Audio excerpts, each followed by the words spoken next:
All right, should be all good to go for the Xfinity race at Indy. Complete miss last night on for my stuff since I went 100% on Corey Heim, so it didn't even matter if I had several lineups with Lane. There was just no way in hell I was going to be able to do anything once we saw how fast Lane Riggs is. One thing I at least I'm saying here is normally it's very rare that a slate locks and I am just completely like I don't know what people were looking at with Lane Riggs and stuff. Like I don't know how Lane Riggs was popping up in so many things. I don't know why he was that that owned. Like I knew something was wrong when it was like 42% like Lane Riggs. I was like, oh boy. And it was like Lane Riggs and Jake Garcia at like 42%. And I was like, okay, literally everybody else has gone a different direction, which sometimes good, sometimes bad. I mean, week before at Dover, Christopher Bell is like 16% owned. I have like 80% Christopher Bell and Elliott and stuff. But yeah, crazy how fast Lynn Riggs was last night. I did not expect that from looking at practice and looking at North Wilkesboro and stuff, and how slow Majeski was. That was still surprising. So sucks for that. Put in 300 and like 150 or whatever. Let's see. What do I need to add here? What in the heck? Here we go. As I look at the Indy race today, the reason why I played, so heavily yesterday and stuff is I am not a huge fan of from a DFS perspective. I'm sorry to tell everybody, but like racing, this is just racing nowadays. You guys need to stop bitching and moaning about stuff. Like this race can be boring. That's what racing is. If you want to watch something fast or whatever, I mean, go watch drag racing or whatever. Um, I think this is going to be a really, really hard race to project, especially for the guys up front. I mean, when we're looking at and just for this, I mean, we're mainly looking at Pocono and Indy as a similar way to potentially see how the contests are going to break down. But even last year, I mean, we had several lap leaders, and we had like a bunch of bunch of cautions. If you remember last year, I mean, a lot of the chalk got destroyed the first time into turn 3 with Chandler Smith, Sammy Smith. I mean, several other guys, being destroyed in that big wreck to start the race last year. And then we also had, the Alfredo Retzloff Williams crash last year. I mean, when we look at these races, I mean, like I said, it's hard to look back at last year just because it was the only one. I mean, we had 7 yellows last year. I'm not really believing that we'll see any less carnage last year. I will say, like, even in my projections, like, I just gave everybody in the back of the field, like, from Garrett Smithley on down, I gave everybody back here, like, 6 to 5 more finishing positions than probably what they should. Like even I just gave David Starr, like, what I give him. Like, I just gave David Starr, like, 30th today, right?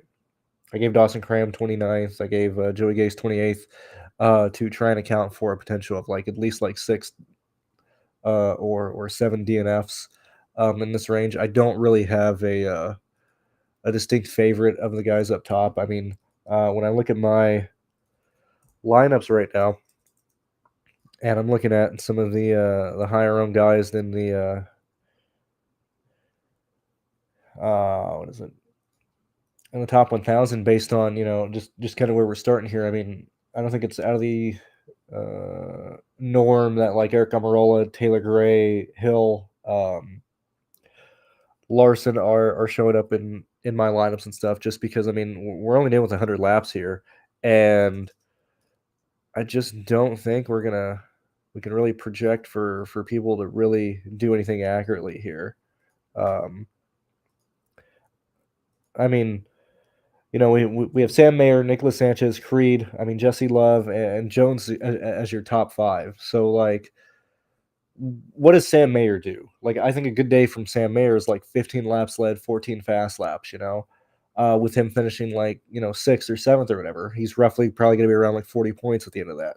We have Sanchez, who is starting second And this is a situation where we distinctly know that this is just early um, speed that his car has. I mean, when we look at intermediates or just anything related to speed and stuff, we know Sanchez isn't going to be a top four driver by the end of this race. So, like, what do you give Sanchez? Potentially like 7 fast laps. Went from like 2 to 8 um, potential laps led or whatever. Right? Where does he finish? Like seventh and stuff. So, like, Um, I'm pretty fairly low on the projections for Mayer, Sanchez, Creed, Jesse Love. I mean, even Jones, starting fifth. I think Jones has the best chance of kind of wandering into leading of your top five guys just by happenstance. But even still, like I'm pretty low on your top five guys, and so personally for me, I'm going to be trying to take a lot of the raw points that I think potentially Eric Amarola, Connor, Allgaier, Hill, Gray, and Larson are offering here, especially with the amount of value in the mid range that these guys should show just based on speed alone. Where like Harrison Burton starting 20th, Ryan Sieg starting 21st. I mean, these guys should be right around 37, 38, 40, 42, 43 points by the end of this. Yet again, when we look at the scoring ranges, I mean, we need to at least be hitting like 45. Now, this is a bit lower than normal. Typically, we see it a bit higher at like 40 and 46, especially for this range here. I mean, median for eighth is 41. We have 40 for ninth, and so we don't necessarily need the like 44 realistic cutoff that typically I kind of goof with it. I think if I have you projected for like 38 or 37 points, you're probably most likely in the pool to be used.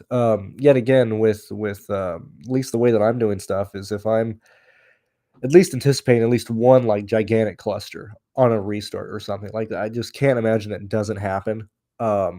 Whether we get late restarts, whatever the case may be, I think it's worth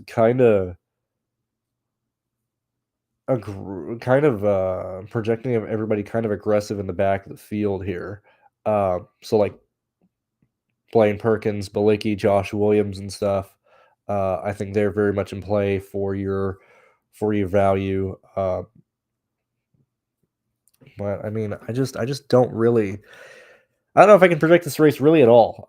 I'm just going to play guys that I want to play, and that's Eric Almirola, Gray, Hill, Larson, Harrison Burton, Sieg. Like those are the guys that I'm most likely just going to be kind of building around today.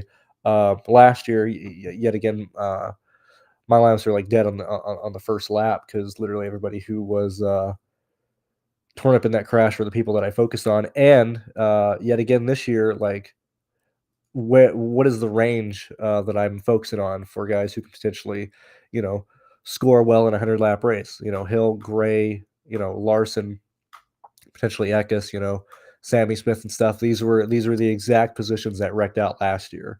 So I'm literally approaching it the exact same way, and hopefully these guys aren't the ones who get destroyed today. I think we're gonna probably see a new leader on every subsequent restart that we have. Now, whether that's coming out of a yellow, whether that's coming out of pit lane, I would not be shocked to see us end with like 4 to 7 lap leaders, depending when yellows come out, depending on what happens here. And so, um, with 100 laps, I mean, I think Hill, Gray, Eckes, and Larson are kind of what I just want to build around, and I'm not really concerned about what happens between lap 100 or between lap 1 and like 45, like at all in terms of leading or fast laps or whatever. That's where I'm at here. This will probably be a pretty short one. I'll see what you guys are saying, but I don't really have anything much for that. Is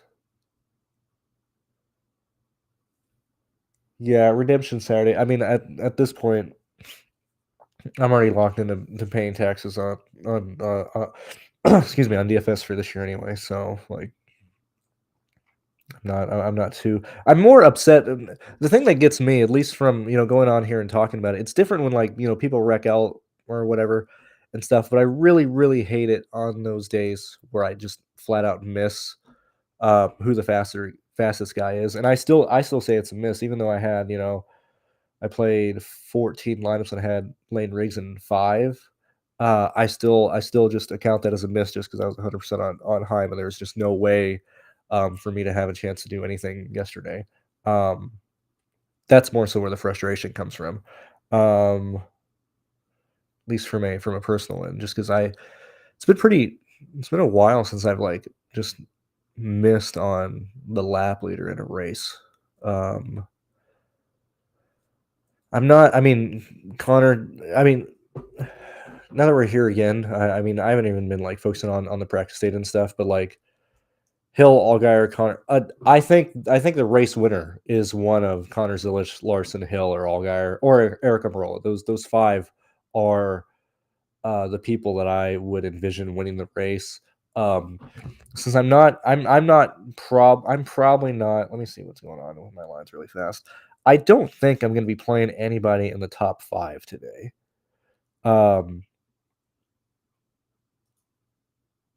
Yeah, because the closest guys I'm going to have up to the front are going to be Eric Amarola and Connor Zilich and Allgaier. I think not playing anybody in the top 5 is the direction I'm gonna go with today.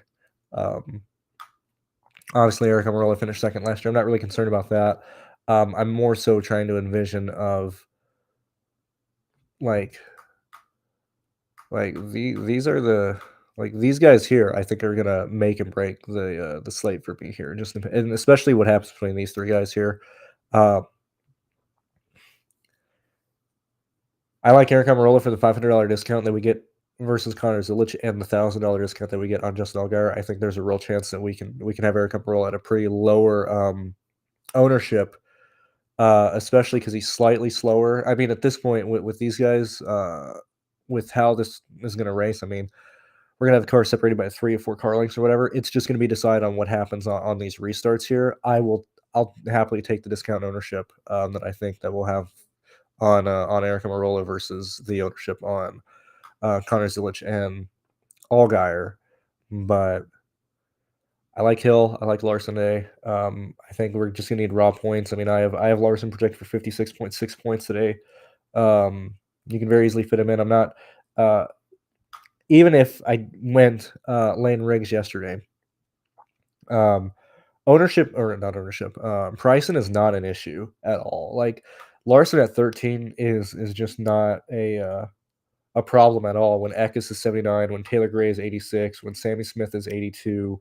Um, as I said, I think everybody back here, I think it's worth just aggressively projecting everybody in the back of the field to account for potentially 6 to 8 DNFs in this race, and that very quickly throws in Poole, Bilicki, Williams, if not more of these guys in the back of the field up to potentially being inside. Same thing with Burton and Ryan Sieg at 71 and 77. I mean, just between Ryan Sieg, Burton, Eckes, Gray, Sammy Smith, between these 5 guys, I mean, regardless of who you're playing, you can get 2 to 3 of these guys in your lineups, regardless of who you're paying up for. So I just don't think salary is really um, an issue. It would be an issue for Larson if he was started up front, but he fucked up his Q lap, and like by default, that's like 14 place differential points.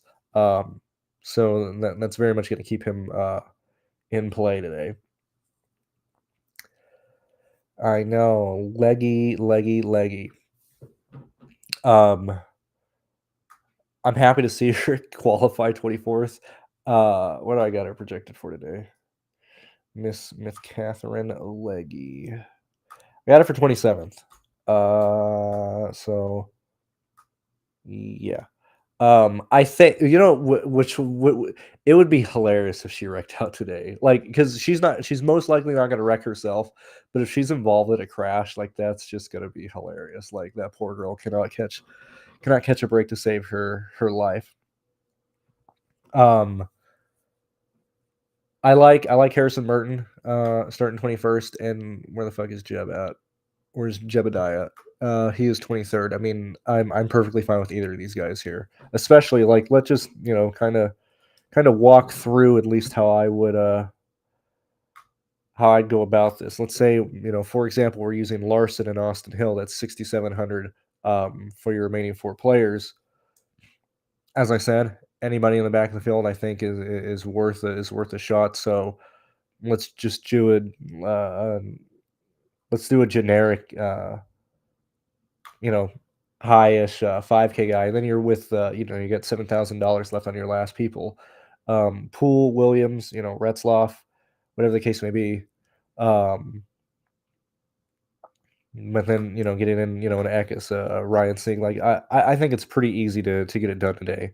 Um, with Jeb Burton at 72, Harrison Burton at 7,000, 7,700, Ryan Sieg. And if you're not playing Larson and you're just using Gray, Hill, and stuff like that, it makes it even easier to just nail a lot of the AK guys. I think this range here is probably out. I mean, even Dean could potentially be in there as well. Um, but I want as many people between 10th and 21st. Actually, taking out Alfredo, going to Jeb. I want as many people between 10th and 23rd in my lineups as possible.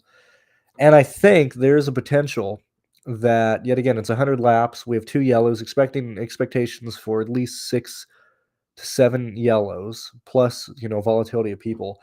I think it's worth potentially not playing in some lineups, not having anybody in the top 10 at all, and just playing the raw place differential that these guys can offer, who can be top 8 finishers and stuff, especially when question mark, most likely going to lose laps, probably going to lose positions, going to lose positions. I mean, you have 6 guys in the top 10 who are most likely either going to finish worse than where they start or completely finish outside the top 10. Um, so that's where I'm going to go. That's what I'm looking at here. Uh,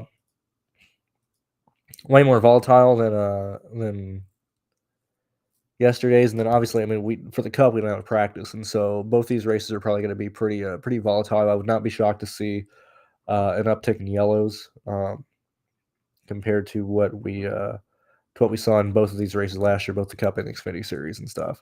Um, as stated, I'm just following what my stuff is showing.